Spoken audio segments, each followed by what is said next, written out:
అలక్నందా Galaxy. ఇది మన భారతీయ సైంటిస్టులు కనుగొన్నటువంటి ఒక గెలాక్సీ.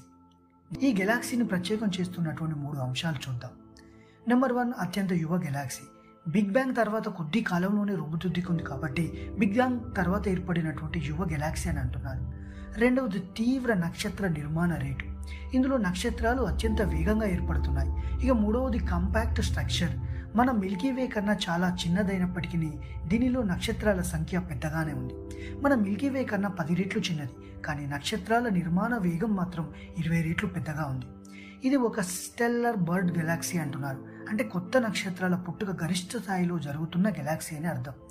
అంతరిక్ష విశ్లేషణ చెబుతుంది చాలా భారీ నక్షత్రాలు ఇందులో ఉన్నాయని. అధిక ఉష్ణోగ్రతలతో ఉన్న బ్లూ స్టార్లు, ఇంకా మొదటి జనరేషన్ నక్షత్రాల అవశేషాలు ఈ అన్నీ కూడా ఇందులో ఉండి ఈ నక్షత్రాలు త్వరగా పేలిపోయి విశ్వం మొత్తం బరువైన మూలకాలతో నిండేందుకు ఇవి కారణమైనాయని చెబుతున్నారు.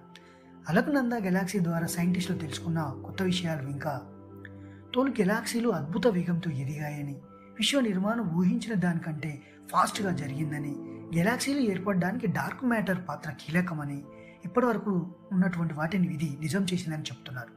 మనిషి ఇప్పటి వరకు తెలిసిన విశ్వ నమూనాలను, సమాధానాలను ఇది మరో ముందడుగుకు తీసుకెళ్తుంది. ఇది భవిష్యత్తులో పెద్ద గెలాక్సీగా మారే అవకాశం ఉంది. ఇందులో నక్షత్రాల నిర్మాణం కొనసాగుతోంది. అలాగే గెలాక్సీ పరిమాణం పెరుగుతోంది. మరికొన్ని చిన్న గెలాక్సీలను ఇది తినే అవకాశం కూడా ఉందని అంటున్నారు.